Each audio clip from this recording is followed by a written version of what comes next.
3 दिन के बाद आज पहला मार्केट का सेशन था और काफ़ी पॉजिटिव रहा। उसके बारे में बात करेंगे कि क्या क्या इम्पैक्ट थे और आने वाले दिनों में क्या क्या चीज़ें हैं जो मार्केट को इम्पैक्ट कर सकती है। तो आज हम कुछ ऐसी चीज़ें हैं जिन पर बात करेंगे जिसमें ऑब्वियसली यूएस इकोनॉमी, फिर चाइनीज़ इकोनॉमी, फिर जो ऑयल के आज शेयर है रिलायंस अराउंड 6.9% चला है, लाइफ टाइम हाई उन्होंने 2900 का लगाया है, उस पर बात करेंगे। और फिर कुछ बजट और पॉलिटिक्स के बारे में भी बात करेंगे। लेकिन शुरू करेंगे सबसे पहले पॉलिटिक्स की। जैसे हमने लास्ट वीडियो में भी बात की थी कि ये मार्केट पर इसका अच्छा इम्पैक्ट रहेगा जो भी अभी पॉलिटिकल सिनारियो है। तो इसके लिए मैंने एक बिहार से एक हमारा दोस्त है उनसे जानना चाहा, क्योंकि जब आप पॉलिटिक्स की बात करते हैं तो बिहारी से अच्छी आपको कोई पॉलिटिक्स की जानकारी दे नहीं सकता। अगर पूरे भारत में कोई पॉलिटिकली अवेयर है, कोई आम आदमी, तो वो एक बिहारी है। तो मेरी उससे बात हुई, उसने बोला देखो भाई बात ये है कि बिहार में ना विकास नहीं है। सबको पता है कि यहाँ पे विकास नहीं है, यहाँ पे विकास चाहिए हमें, ठीक है। हम बात करते हैं गुजरात मॉडल की, बात करते हैं दूसरी सारी चीज़ों की, ठीक है। इन लोगों को जॉब चाहिए, इनको फैक्ट्रीज चाहिए, इनको रोड चाहिए, इंफ्रास्ट्रक्चर चाहिए, बिजली चाहिए, पानी चाहिए, ठीक है। वो सारी चीज़ें इनको सरकार से चाहिए। लेकिन वो आम दिनों में सबसे बड़ी बात यह है जब इलेक्शन आता है तो वो जाके फिर वोट अपनी जाति के आदमी को देते हैं। और ये है स्टोरी बिहार की। भारत की भी ये पहले स्टोरी थी, लेकिन जैसे जैसे लोग जागरूक होते गए उनमें चेंज आता गया। लेकिन अभी भी कुछ ऐसे राज्य हैं, सिर्फ बिहार नहीं, बहुत सारे ऐसे स्टेट है, बहुत सारे ऐसे ज़िले हैं, तहसील है कि जहाँ पर आज भी उस तरह से पॉलिटिक्स की जाती है। हालांकि लोग जानते हैं फिर भी ऐसा करते हैं, ये एक टेंडेंसी होती है। और वही अभी हमें बिहार में भी देखने को मिला। तो ये चलता रहेगा, लेकिन जो हुआ है उसको मार्केट ने बहुत अच्छी तरह से लिया है। नीतीश कुमार का यहाँ से एनडीए में आना और मार्केट ने इतना बड़ा जंप, अगर नीतीश कुमार को ये पता होता कि अगर मेरे जाने से इतना हो सकता है तो मेरे ख्याल से वो भी कुछ अच्छे शेयर पकड़ लेते हैं। खैर जो भी बात है, अब हम आते हैं मार्केट की बात पे। तो यूएस का जो मार्केट है, जैसे हम बात कर रहे हैं लगातार कुछ वीडियो से कि भी जो फेड की मीटिंग है उस पर सबकी नज़रें टिकी हुई है। और आज एक गोल्डमैन सैच जो है सबसे वहाँ का एक अमेरिका का बड़ा फंड है जो सारी दुनिया में इन्वेस्ट करता है, उन लोगों ने अपनी एक प्रेस एक जो नोट होती है जिसमें वो इन्वेस्टर को बताते हैं कि क्या क्या कर रहे हैं। उन्होंने बोला है कि जनवरी 23 से 25 के बीच में उन्होंने बहुत सारा शॉपिंग किया है चाइनीज़ स्टॉक्स का जो यूएस में लिस्टेड है, यूएस स्टॉक मार्केट में। तो ये पिछले 5 साल का सबसे बड़ा शॉपिंग था, ऐसा वो बोल रहे हैं। और अगर हम पूरे यूएस इन्वेस्टर की बात करें तो अराउंड $12 बिलियन का उन्होंने चाइनीज़ स्टॉक्स खरीदा है जो अच्छी कंपनीज है। और ये कब आ रहा है, जब चाइनीज़ गवर्नमेंट ने ये कहा है कि वो चाइनीज़ इकोनॉमी को स्टिमुलेट करने के लिए पैसे डालेंगे, उसको मदद करेंगे कि जो इंफ्रास्ट्रक्चर है, बैंकिंग कंपनी है, उसको मजबूत किया जाए और इकोनॉमी में पैसे आए। तो ये दो चीज़ें पॉजिटिव है।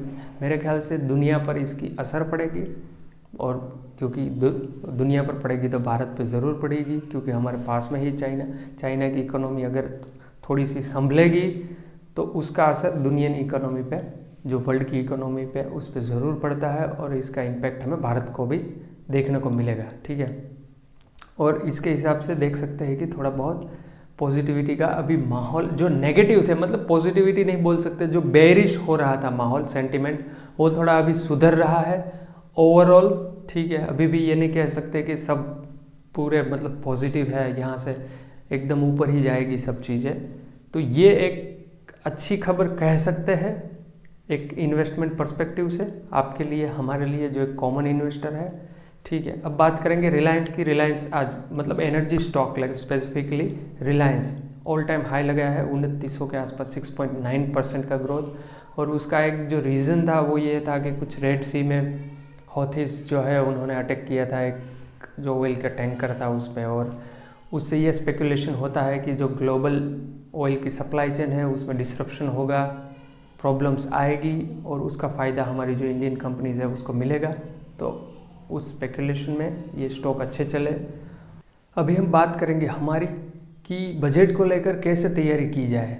देखो सिंपल सी चीज़ है, अगर आपको पता है कि आपकी जो कंपनी है वो अच्छी है और इस बजट से उसको फ़ायदा होने वाला है, तो अभी से आप वो शेयर में अपनी पोजीशन धीरे धीरे बना सकते हैं। लेकिन आपको पता नहीं कि क्या होगा, कि इसको फ़ायदा होगा नहीं होगा, और हमारी कंपनी अच्छी है नहीं है, किसी ने बोला था हमने ले लिया, तो अच्छा है अभी आप मार्केट से साइड हो जाओ, ठीक है। अगर आप रिस्क नहीं ले सकते, जो चीज़ आपको पता नहीं है वो नहीं करनी चाहिए, मैं हमेशा ये बिलीव करता हूँ।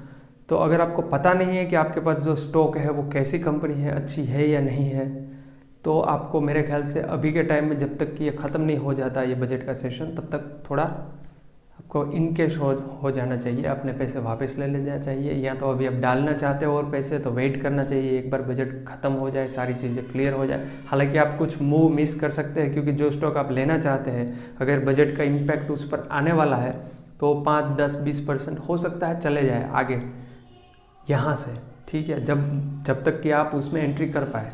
पर ठीक है, अगर आपको पता नहीं है तो ये एक अच्छी स्ट्रेटजी है, ज़्यादा पकड़ने मत जाइए, राइट। जितना पता है उतना करिए।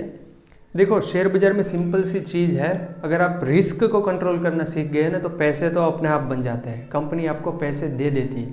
आपको सिर्फ एक ही चीज़ सीखनी है।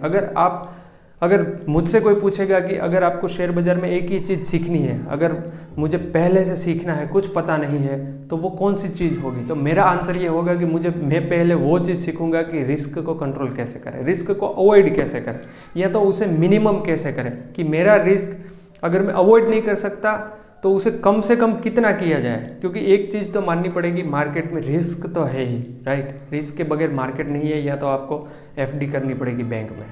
लेकिन मेरा सवाल ये है कि अगर मैं रिस्क तो लेने के लिए रेडी हूँ, लेकिन मेरा गोल ये होना चाहिए कि मैं इस रिस्क को मिनिमम कितना करूँ, राइट। मैक्सिमम नहीं, मिनिमम। समझो मेरा जो भी अमाउंट है 100% है, उसका मैं 5%, 10%, 20% से ज़्यादा रिस्क नहीं लूँगा। इससे ज़्यादा मैं अपना जो कैपिटल है वो लॉस नहीं करना चाहता।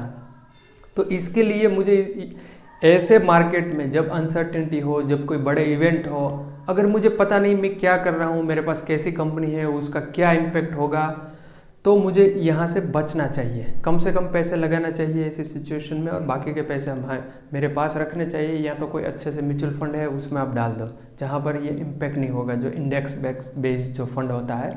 और अभी के मार्केट में हमने देखा है कि आज ही जो इंडेक्स के जो बड़े बड़े स्टॉक्स है वो अच्छे चले हैं, उस पर अच्छा इम्पैक्ट हुआ है। रिलायंस की बात कर लो या और कोई स्टॉक्स की बात कर लो, अदानी के भी स्टॉक्स बहुत अच्छे चले हैं, राइट। तो अभी इंडेक्स में अच्छा मोमेंटम शुरू हो रहा है, ऐसा लग रहा है कि शायद इससे कुछ पॉजिटिविटी आए। क्योंकि मार्केट में जनरली क्या होता है कि एक नज की ज़रूरत होती है। मार्केट अभी एक इनर्शिया फेज में धीरे धीरे चला गया था, ठीक है, क्योंकि बहुत चला थक गया है, तो वो अभी एक इनर्शिया फेज में चला जाता है। तो उस फेज से निकलने के लिए भी मार्केट को एक कुछ ऐसा चाहिए कि उसको थोड़ा सा पुश करे, तो मार्केट धीरे धीरे फिर ऊपर चलना शुरू हो जाता है।